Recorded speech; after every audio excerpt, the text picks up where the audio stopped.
Muito bem, estamos de volta e hoje um tema muito especial nesse segundo programa, a origem do mal e a queda do homem. E nós sabemos muito bem que um anjo celestial maravilhoso, com muitos dons, ele desenvolvia muito bem essas habilidades no céu, mas de repente algo surgiu dentro dele e ele começou então a inspirar, a desejar coisas que não condizem com a eternidade. Pastor Ivo, quem é esse ser e o que a Bíblia fala desse ser, né? Antes de falar quem é esse ser, é interessante a gente lembrar que Deus, na sua infinita grandeza, Deus é poderoso e tudo que Ele faz é perfeito, né, Pastor Anderson? Tudo que Ele faz é perfeito. E Lúcifer, esse ser que se rebelou contra Deus, era perfeito. Era perfeito. Perfeito, como todos os anjos. Aliás, nós também somos perfeitos, mas Deus também, além da perfeição que Ele nos criou, Ele também nos dá um livre-arbítrio. Exatamente. E graças a Deus, e também por causa do livre-arbítrio, esse anjo perfeito decidiu seguir o próprio caminho. E aí inspirou no seu coração, né? E ele se encheu de algo que prejudica, que é a raiz do mal. A liberdade que Deus nos dá é tanta que Ele permitiu que a gente tomasse as nossas próprias decisões. Nós não somos robôs, né? Nós não somos um ser totalmente formatado. Não, nós temos sonhos, nós temos desejos, nós temos ambições, muitas vezes erradas, corretas e incorretas, né? Então, tudo isso Deus permitiu ser usado. E Lúcifer usou de forma negativa, né? Então, a Bíblia apresenta aí, nós temos um primeiro ponto aí, como a Bíblia descreve esse personagem aí, Pastor Ivo. Antes disso, também, pastor, é interessante lembrar que Deus nunca desejou o mal para ninguém. Exatamente. E por causa dessa decisão do coração que veio de dentro de Lúcifer, desse livre-arbítrio que Deus dá a todos nós e também a ele, teve-se o início e a origem do mal. Exatamente. Né? De onde vem tanta dor, tanta miséria? Será que nós fomos criados para viver 80, 90? Esse ano eu vou estar no aniversário da minha avó, faz 100 anos. Uau. 100 anos a minha avó. Mas nós não fomos criados para viver no máximo 100 anos. Fomos criados para viver eternamente. Para viver eternamente. E se a gente olhar a idade dos primeiros pais ali, né? Adão, Eva, 800, 900 anos, né? Noé recebe uma missão com 500 anos de idade, né? Então, esses 500 anos de idade, ele tinha pleno vigor, total força e disposição. Nós não fomos feitos para viver 80 anos, 90 ou 100, né? Eu tenho uma vizinha com 104 anos de idade, né? A irmã Áurea, uma das pioneiras aqui de Manaus, né? Então, a irmã Áurea é uma pessoa incrível, foi a primeira jovem a ser investida aqui no Amazonas e ela está firme, lúcida, né? Mas nós não fomos feitos para viver apenas 100 anos. Não fomos. Vamos falar então sobre esse anjo? Vamos. O anjo caído? O anjo caído. Que era perfeito. Era perfeito. Livro de Ezequiel, capítulo 28, verso 13. Ezequiel, capítulo 28, verso 13, diz assim: estava no Éden, no jardim de Deus, todas as pedras preciosas te cobrias, e aí diz o nome de várias pedras, e diz que ele era separado, ele andava sobre as pedras preciosas, e que ele era um querubim ungido. Ele era um querubim ungido, ou seja, ele era um anjo, mas era um anjo top. Exatamente. Como dizem por aí, era top das galáxias. Verdade, ele tinha atribuições privilegiadas, né? Porque ele era dotado de muitos dons, né? Talentos. Habilidades. E por esse motivo ele então estava ali na elite desses anjos, né? Ele estava numa classificação, existe classificações de anjos no céu, né? Com 8 asas que ficam em volta do trono de Deus, outros que são mensageiros que trazem mensagem, levam, escrevem. Então cada um tem sua atribuição no céu e Lúcifer era um regente do coral, isso era um extra. Um extra do coral do céu. Então ele tinha muitas habilidades. Mas olha só, ele teve um problema. E o Aliás, mal, vários problemas ele teve. E posso já mencionar aqui, pastor? Pode. Quais são os problemas? Pode. Diz que, inclusive está no livro de Isaías, estou com a Bíblia aberta, Isaías capítulo 14 e o 13, né? Isso. Ele dizia no coração dele, eu subirei ao céu, acima das estrelas de Deus, exaltarei o meu trono no monte da congregação e me assentarei nas extremidades do norte. E mais, olha, o camarada era ambicioso, hein? Ambicioso. E o verso 14 complementa. Subirei acima das mais altas nuvens. E agora a prepotência. Serei semelhante ao Altíssimo. Uau. O camarada não era pequeno, não. Não. Não pensava pequeno. Não pensava pequeno, mas aí é que nasce o problema.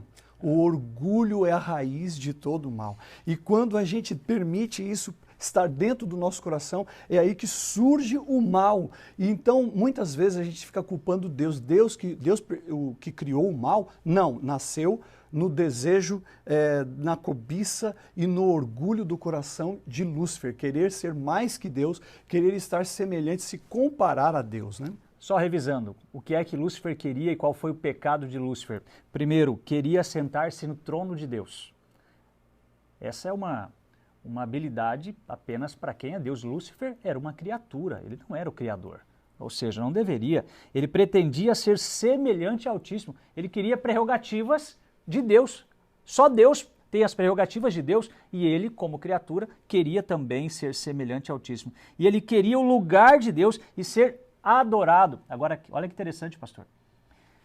Ele queria o lugar de Deus, mas eu tenho certeza que nunca passou no coração dele morrer por você e nem por mim. Queria apenas ser adorado, como Deus deve ser adorado, mas ele não queria sofrer por mim e por você. Ele não queria. Agora, olha só um detalhe. Eu quero fazer uma comparação aqui. É possível um bolo numa confeitaria, numa padaria, pegar uma faca e se rebelar contra o confeiteiro? Praticamente impossível isso. É o que Lúcifer tentou fazer. Ele tentou ser igual ao confeiteiro, um bolo, né? Um simples bolo. Nós somos criaturas, nós somos transformados por Deus, formados por Deus, nós somos amados por Deus, mas não temos essa prerrogativa, essa atribuição, né? E aí, depois que passou todos esses pensamentos na cabeça de Lúcifer, claro, Deus não poderia aceitar aquela atitude dele, embora depois que Lúcifer foi expulso do céu, a Bíblia diz que Lúcifer voltou para querer falar com Jesus e ao expulsar Lúcifer do céu, Ellen White comenta que Jesus chorou, porque era uma criatura, como você usou o exemplo ali, era algo que foi o próprio Deus quem criou. Exatamente. Então, imagina a dor que Deus sofreu, que Jesus sofreu ao expulsar Satanás do céu. Essa guerra, né? Essa guerra que começou ali no céu, Miguel e seus anjos, Jesus e seus anjos, eles lutam para expulsar Satanás e todos os anjos caídos, aqueles, a terça parte que também aderiram à ideia de Lúcifer. Então, o desejo dele querer ser igual a Deus, semelhante a Deus, ele coloca no coração de outros anjos, pastor Ivo, dizendo assim, olha, Deus está guardando segredos que não conta para nós. Ele começou a colocar dúvidas do caráter de Deus no coração dos anjos. E aí teve que ser expulso. Não dá para permanecer assim. E aí isso está escrito na Bíblia. Está aqui, o livro de Apocalipse, capítulo 12 e o verso 9. Agora veja, ele deixou de ser o querubim, viu? Deixou de ser o querubim. Deixou de ser ungido. Deixou de ser ungido, deixou de andar sobre pedras preciosas. E agora, olha o que diz o verso 9 do capítulo 12 de Apocalipse. Diz assim, e foi expulso o grande dragão, a antiga serpente, que se chama agora Diabo e Satanás, e o sedutor de todo mundo. E assim foi atirado para a terra juntamente com seus anjos. Um terço, né? Exatamente. Terço dos anjos foram atirados com ele para a terra. Exatamente. E aí, aqui nós vemos claramente que ele tem um novo nome agora. enganador, sedutor do mundo. E ele começa a seduzir as pessoas pelo orgulho, pelo ego. Sabe, eu até estava lendo um livro recentemente, Ego, o seu maior inimigo. E realmente aí está a raiz de todo o mal. Quando a gente começa a alimentar os nossos desejos, que são corrompidos, né? O desejo pecaminoso de todo ser humano é querer ser mais do que o outro, é querer ter mais do que o outro. A questão do ser e do ter, né? Quando nós formos para o céu, nós não vamos levar nada do que temos. Quando a gente vai para o céu, quando Deus nos chama, nos capacita e nos apela ao nosso coração para sermos seres cristãos, seres espirituais, Ele fala de algo que nós devemos apenas ser e não ter. Então, é questões de atitude no coração e de desejos alinhados com o céu, com a eternidade, não a questão de ter coisas. Então, a simplicidade, a humildade da vida é essa atribuição que Deus está resgatando em nós. E que Lúcifer perdeu, né? Perdeu. E ele ainda continua lutando, né? Ele Sim. caiu, mesmo caído, com toda a sabedoria que tinha, claro. Recebeu de Deus muitas características positivas, né? Apesar de ser a grande serpente, o dragão, é uma criatura de Deus. E aí ele veio para a Terra. Aí transferiu, agora nesse momento se transfere o problema da guerra do céu para a terra. E nesse contexto, nós temos o Jardim do Éden, nós temos Adão e Eva vivendo em perfeita harmonia aqui na terra. E agora, o que acontece aqui na terra? O que foi que aconteceu quando Lúcifer, que agora não é mais Lúcifer, que significa anjo de luz, é chamado agora de Satanás, o sedutor de todo mundo, a antiga serpente, o dragão, o enganador, o pai da mentira. Tudo isso, essas são atribuições a ele. Então, o que foi essa transferência, pastor? Vamos ler aí na Bíblia? Vamos encontrar aí no livro de Gênesis, capítulo 3. Gênesis, o primeiro livro da Bíblia, capítulo 3, nós encontramos aqui no verso 1 a 5, o que foi que aconteceu aqui na terra. Vou ler. Mas a serpente mais sagaz que todos os animais selváticos que o Senhor Deus tinha feito, disse à mulher: é assim que Deus disse, não comereis de toda a árvore do jardim? Respondeu a mulher, do fruto da árvore do jardim podemos comer, mas do fruto da árvore que está no meio do jardim, disse Deus, dela não comereis, nem tocareis nele, para que não morrais. Então a serpente disse à mulher, é certo que não morrereis, porque Deus sabe que no dia em que dele comerdes, vos se abrirão os olhos e serão como Deus, sereis conhecedores do bem e do mal. Satanás, ele possui a serpente e ele então começa a conversar. Você já parou para pensar uma serpente, pastor Ivo, uma serpente conversando com um ser humano? Isso é só nas crônicas de Nárnia, né? Crônicas e nesses falsos profetas que você vê por aí, também. Você vê alguns animais. Na verdade, na Bíblia existem outros animais falantes, né? Você Sim. vê lá a mula de Balaão, é claro que não foi exatamente a mula que falou. Quem falou foi o Espírito Santo de Deus, foi o próprio Deus. Quem falou nessa ocasião era a própria serpente. Exatamente. Aliás, pastor, Satanás. Tá? Satanás foi quem falou. Exatamente. E tem um detalhe aqui. No Jardim do Éden, só existia um lugar que Satanás poderia ter acesso ao casal Adão e Eva. E esse lugar era exatamente a árvore do bem e do mal. Satanás não poderia ter acesso ao casal em outros lugares. E volta ao assunto do livre-arbítrio. Adão e Eva poderiam comer. Poderiam comer se tomasse a iniciativa como eles tomaram. Mas a regra era, a lei era, não comam, porque o dia que comerem, vão morrer. Agora, veja só a sagacidade aqui. Alguns problemas. Vamos lá, vamos pontuar algumas coisas. Primeiro, Deus orienta o casal que eles não deveriam andar sozinhos. Foi criado Adão e Eva para viverem juntos. Você que é casado, ou você que se pretende casar, nunca andem sozinhos. Nunca fique muito tempo longe, viajando, distante da sua família. É importante que vocês andem juntos. E esse foi o problema. Ele se separou, Adão podia estar trabalhando, alguma situação assim, Eva foi passear pelo jardim e ela então se aproximou de um lugar que não era, Pastor Ivo, não era para se aproximar. Sabe, jovem, tem lugares que você sabe que não deve ir. Tem lugares que você sabe que não deve se aproximar. Querido amigo que está aqui hoje nessa sala ouvindo, você sabe de lugares que o mundo oferece, que são simplesmente bonitas vitrines, mas está podre por dentro. Tem lugares que nós devemos passar longe, distâncias. Mas muitas vezes, Pastor Ivo, o coração é enganoso. Nós estamos numa situação pecaminosa. E nesse ponto em que eles se separaram, ela vai dar ouvidos, a serpente começa a iludir o coração de Eva, dizendo assim, olha, eu comi o fruto e não morri. Estou falando, inclusive. Estou falando, olha. Então eu vou te dizer uma coisa, você vai receber a sabedoria de Deus. Seria cômico se não fosse trágico, né? Verdade. Seria cômico então, se não fosse veja, trágico. você receberia toda a sabedoria de Deus. Então ela se iludiu por aquelas palavras, comeu desse fruto e levou para Adão e os dois comeram o fruto. Não só Adão e Eva, né?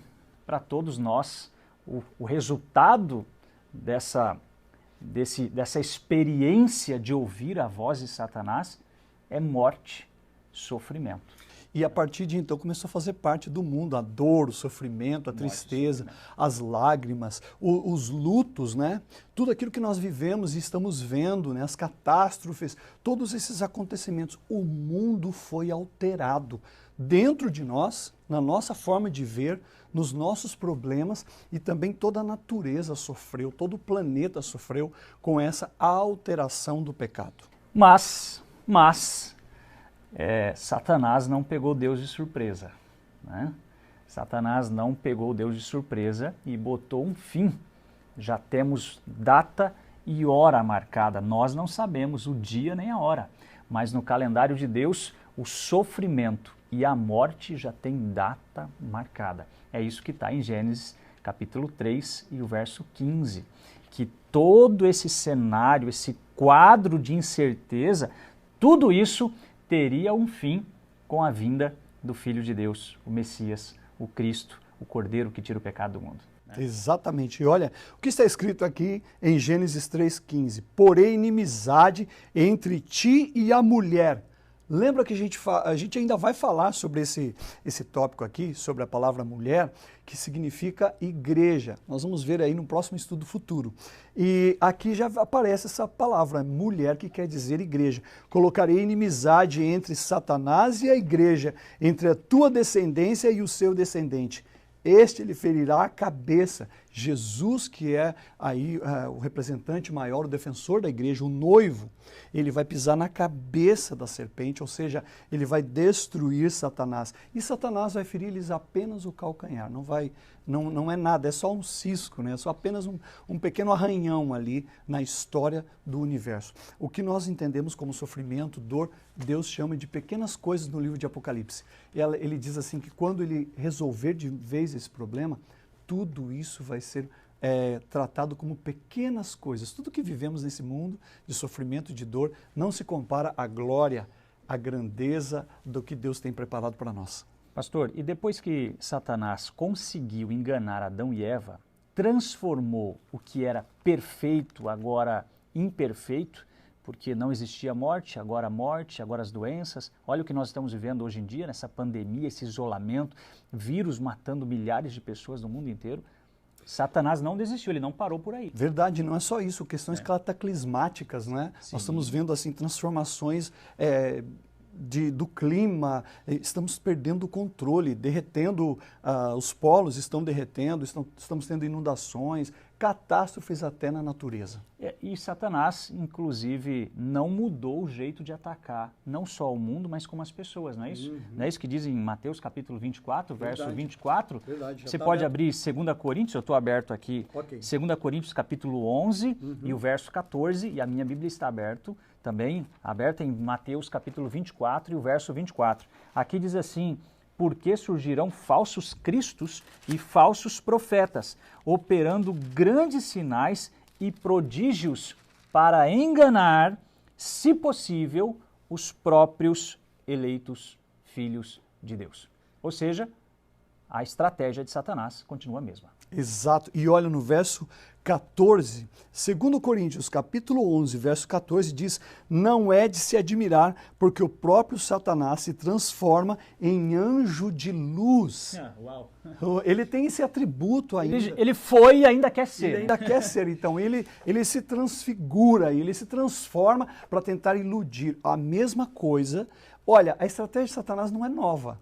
Ele não tem muita criatividade. A mesma tentação que ele fez para Adão e Eva, ali ele ainda continua insistindo, tentando dizer que Deus não é justo, tentando dizer que Deus não foi honesto em esconder conhecimento, não repartir conosco, e por isso ele não é justo. Então ele se apresenta como um anjo de luz. Ele não vai vir todo terrível, feio, derretendo. Isso não atrai ninguém. Vai vir bonitão. Ele vai vir bonitão, arrumado, bem arrumado. Olhos azuis, sei lá, isso, brilhante. Olhos bem pretos, não sei. Asas brancas, não são asas pretas, não. Ele vem de asas brancas, né? Vai vir bonitão, mas só vem para nos instruir e enganar. Pastor, para a gente encerrar, qual é o segredo da vitória contra Satanás? A Bíblia apresenta. Sim. Qual é? Aqui.